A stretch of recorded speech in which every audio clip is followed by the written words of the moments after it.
Hello everyone, welcome to our channel physics by Adnan. आज हम class 10th का chapter 1 light का लेक्चर 2 पढ़ने वाले हैं, जिसमें आज हम स्फेरिकल मिरर को पूरा कवर करेंगे। स्फेरिकल मिरर के बारे में आज हम पढ़ेंगे। स्फेरिकल मिरर क्या होता है, स्फेरिकल मिरर्स के टाइप्स क्या होते हैं, और हम कुछ उसके रूल्स देखेंगे स्फेरिकल मिरर्स के। चलिए आज हम स्टार्ट करते हैं स्फेरिकल मिरर के बारे में। फिजिक्स बाय अदनान चैनल को आप लोग सब्सक्राइब कर लीजिए और इसको अपने सारे दोस्तों को शेयर कर दीजिए। चलिए देखते हैं आज हम स्फेरिकल मिरर्स। स्फेरिकल मिरर्स क्या होता है, व्हाट इज स्फेरिकल मिरर्स। अगर कोई भी पूछे what is spherical mirrors, spherical mirrors हम पढ़ते क्यों हैं। जब हमारे पास प्लेन मिरर है तो हम स्फेरिकल मिरर्स को हमको पढ़ने की नीड क्या है। तो स्फेरिकल मिरर्स हमें पढ़ने की बहुत सारी नीड्स हैं। अगर हम स्फेरिकल मिरर्स को देखें तो स्फेरिकल मिरर्स होता है कन्वर्जिंग या फिर डाइवर्जिंग मिरर। स्फेरिकल मिरर्स को हम कहते हैं कन्वर्जिंग या फिर डाइवर्जिंग मिरर।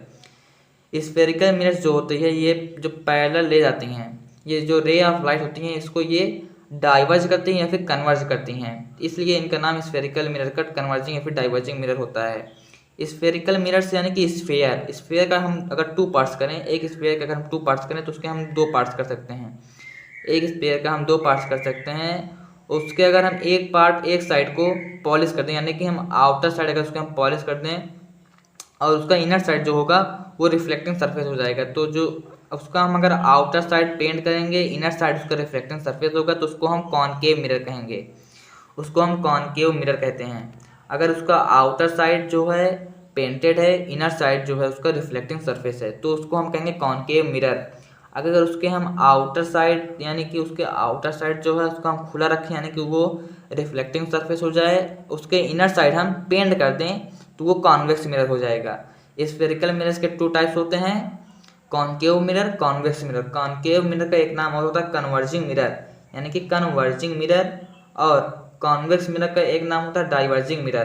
कॉनकेव का एक स्पेशल नाम कन्वर्जिंग मिरर, कॉन्वेक्स का एक स्पेशल नाम डाइवर्जिंग मिरर। स्फेरिकल मिरर्स के 2 types, concave mirror, convex mirror. Spherical mirrors के कॉनकेव मिरर का नेम एक स्पेशल, कन्वर्जिंग मिरर, कॉन्वेक्स का डाइवर्जिंग मिरर। कॉनकेव मिरर जो होता है इसके आउटर साइड जो है पेंटेड होते हैं, इनर साइड उसका रिफ्लेक्टिंग सरफेस होता है। कॉन्वेक्स में इसका आउटर साइड रिफ्लेक्टिंग सरफेस होता है और इनर साइड पेंटेड होता है। एक बार इसका हम डायग्राम देख लेते हैं कॉनकेव और कॉन्वेक्स मिरर का। कॉनकेव मिरर जो होता है इसका आउटर साइड पेंटेड होता है, जैसे कि इसमें दिख भी रहा है। इसका आउटर साइड पेंटेड है और इनर साइड इसका रिफ्लेक्टिंग सरफेस होता है, जहाँ पर रेज आती हैं, जहाँ पर रेज आके गिरती हैं, या फिर उसको वो कन्वर्ज करता है। कन्वर्जिंग मिरर ये होता ही है, ये रेज को कन्वर्ज करता है। अब कॉन्वेक्स मिरर जो होता है, कॉन्वेक्स मिरर का इनर साइड जो होता है वो रिफ्लेक्टिंग सरफेस होता है। कॉन्वेक्स मिरर का inner side outer side reflecting surface होता है और इनर साइड पेंटेड होता है। देखिए इनर साइड इसका पेंटेड है और आउटर साइड इसका रिफ्लेक्टिंग सरफेस होता है। चलिए अब हम देखते हैं कुछ इससे रिलेटेड टर्म्स, कॉनकेव और कॉन्वेक्स मिरर के कुछ रिलेटेड टर्म्स देखेंगे, स्फेरिकल मिरर्स के कुछ रिलेटेड टर्म्स देखेंगे आज हम। चलिए देखते हैं। पहला कि पोल, व्हाट इज पोल। पोल देखते हैं। पोल एक स्फीयर का, अगर हम एक स्फीयर लें, हमको पढ़ना है pole, centre of curvature, principal axis, focus और फोकल लेंथ। अगर हम एक स्फीयर लें, ये हमारा एक स्फीयर है, स्फीयर में जो ये वाला पार्ट है, स्फीयर जो मिरर वाला पार्ट होता है, मिरर का जो मिड पॉइंट होता है दैट इज पोल होता है। मिरर का मिड पॉइंट पोल होता है हमारा, और स्फीयर का जो मिड पॉइंट होता है वो होता है सेंटर। स्फीयर का मिड पॉइंट होता है सेंटर ऑफ कर्वेचर और मिरर का मिड पॉइंट होता है पोल। स्फीयर का मिड पॉइंट होता है सेंटर ऑफ कर्वेचर और मिरर का मिड पॉइंट होता है पोल।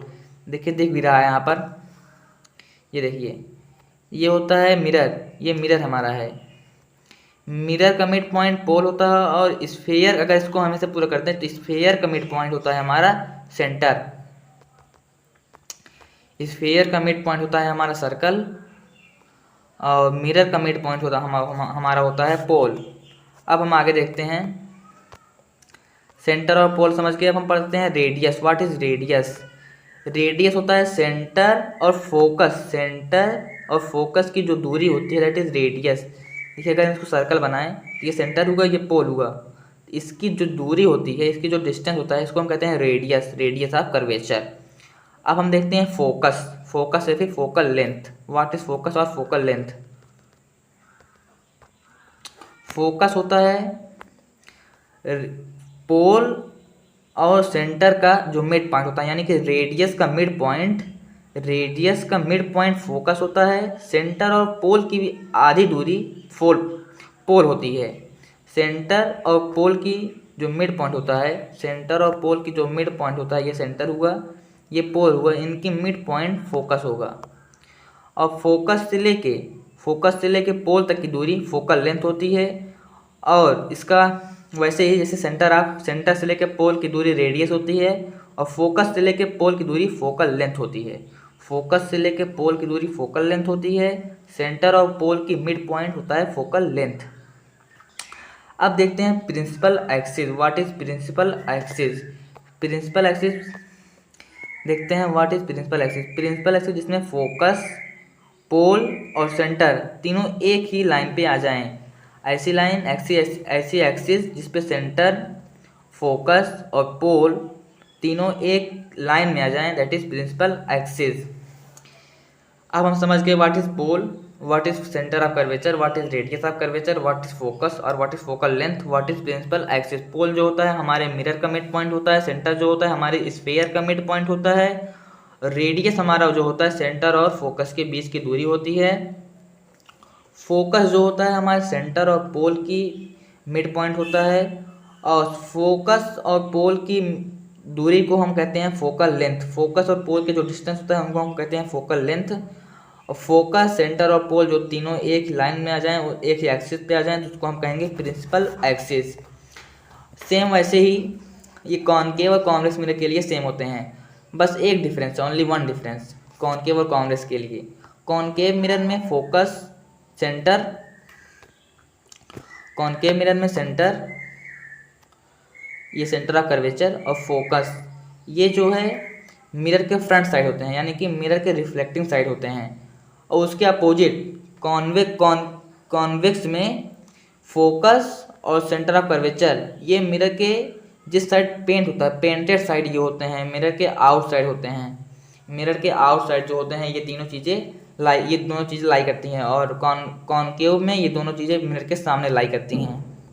बस इतनी ही बातें हैं कॉनकेव और कॉन्वेक्स मिरर के बारे में। अब कुछ देखते हैं हम रूल्स।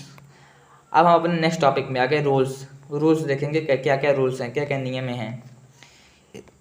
चलिए देखते हैं पहला नियम क्या है, पहला रूल क्या है। पहला रूल कहता है अगर पैरेलल रेज प्रिंसिपल एक्सिस पे आए will pass through principal focus, यानी कि हम फोकस पढ़ चुके हैं, हम प्रिंसिपल एक्सिस पढ़ चुके हैं। अगर कोई भी ray of light principal axis के पैरेलल आई दिस ले, ये फोकस से पास होगी। यानी कि अगर कोई भी रे प्रिंसिपल एक्सिस के पैरेलल आए तो वो फोकस से पास होगी, बस इतनी सी बात है। अगर वही सेम चीज़ कॉन्वेक्स में भी, अगर कोई रे प्रिंसिपल एक्सिस के पैरेलल आए तो वो फोकस से डाइवर्ज होगी, यानी कि वो फोकस से पास होगी। फोकस से कहने का मतलब क्या हुआ, देखिए इसके इनर साइड जो है पेंटेड है, तो इसको हम डॉटेड लाइन से दिखाते हैं, यानी कि उस साइड वो आ नहीं सकती, मगर उसको हम एक अज्यूम करते हैं कि वो फोकस से जाएगी। पहला रूल समझ के, प्रिंसिपल एक्सिस के पैरेलल रे जो है वो फोकस से जाएगी। दूसरा रूल कहता है ray passing through focus will become parallel to principal axis after reflection, यानी कि अगर कोई भी रे हम फोकस पे डालें तो वो प्रिंसिपल एक्सिस के पैरेलल हो जाएगी। अगर कोई भी रे हम फोकस पे डालें तो आफ्टर रिफ्लेक्शन वो पैरेलल हो जाएगी। यानी कि कहने के मतलब ये हमारा है, अगर कोई भी रे प्रिंसिपल एक्सिस के हम पैरेलल डालें, तो वो फोकस से जाएगी। अगर फोकस पे डालें तो वो प्रिंसिपल एक्सिस के पैरेलल हो जाएगी। बस इतनी सी बात इसमें कही गई है इस दोनों रूल में। अब तीसरा रूल हम देखते हैं। तीसरा रूल कहता है कि रे passing through centre of curvature will follow the same path back after reflection. अगर कोई भी रे हम सेंटर पे डाल दें तो वो सेंटर से ही जिस पाथ से आई उसी पाथ से वो वापस हो जाएगी, यानी कि रिट्रेस हो जाएगी, अपने पाथ को वो रिट्रेस कर लेगी। अगर हम सेंटर पे डालें तो सेंटर से ही वो वापस चली जाएगी। सेम, वो सेम वही हाल कॉन्वेक्स मिरर का भी होता है। अगर सेंटर पे हम डालें तो वो सेंटर से ही वापस चली जाएगी। तो अब हम रूल नंबर 4 देखते हैं। रूल नंबर 4 कहता है अगर हम रे ऑफ इंसिडेंट जो है पोल पे डालें, अगर हम रे ऑफ इंसिडेंट पोल पे डालें तो वो सेम एंगल से रिफ्लेक्ट होगी। सेम एंगल यानी कि उसमें सेम एंगल दिखता है, वैसे सेम एंगल हर में होता है। एंगल ऑफ रिफ्लेक्शन बराबर एंगल ऑफ रिफ्रैक्शन, ये तीनों केस में फॉलो होगा। मगर रूल नंबर 4 में कुछ ज़्यादा हमको विजुअल होता है। रूल नंबर 4 में हमको कुछ ज़्यादा अच्छे से विजिबल होता है। देखिए एंगल ऑफ इंसिडेंट जो है एंगल ऑफ रिफ्लेक्शन बराबर है, कहने का मतलब वो सेम एंगल बनाते हुए रिफ्लेक्ट करेगी। सेम एंगल बनाते हुए इसमें भी रिफ्लेक्ट करेगी और सेम एंगल बनाते हुए इसमें भी रिफ्लेक्ट करेगी। इतने चीज़ें आज हम इस लेक्चर में पढ़े। इस लेक्चर में आज हम क्या क्या पढ़े, what is spherical mirrors. Spherical mirrors के बारे में आज हम पढ़े कि स्फेरिकल मिरर्स होते क्या हैं। स्फेरिकल मिरर्स होते हैं कन्वर्जिंग या फिर डाइवर्जिंग मिरर। स्फेरिकल मिरर्स के 2 टाइप्स होते हैं, पहला कॉनकेव मिरर, दूसरा कॉन्वेक्स मिरर। कॉनकेव मिरर यानी कि जिसका आउटर साइड पेंटेड हो, इनर साइड उसका रिफ्लेक्टिंग सरफेस हो। दूसरा कॉन्वेक्स मिरर जिसका आउटर साइड रिफ्लेक्टिंग सरफेस हो और उसका इनर साइड जो है पेंटेड हो।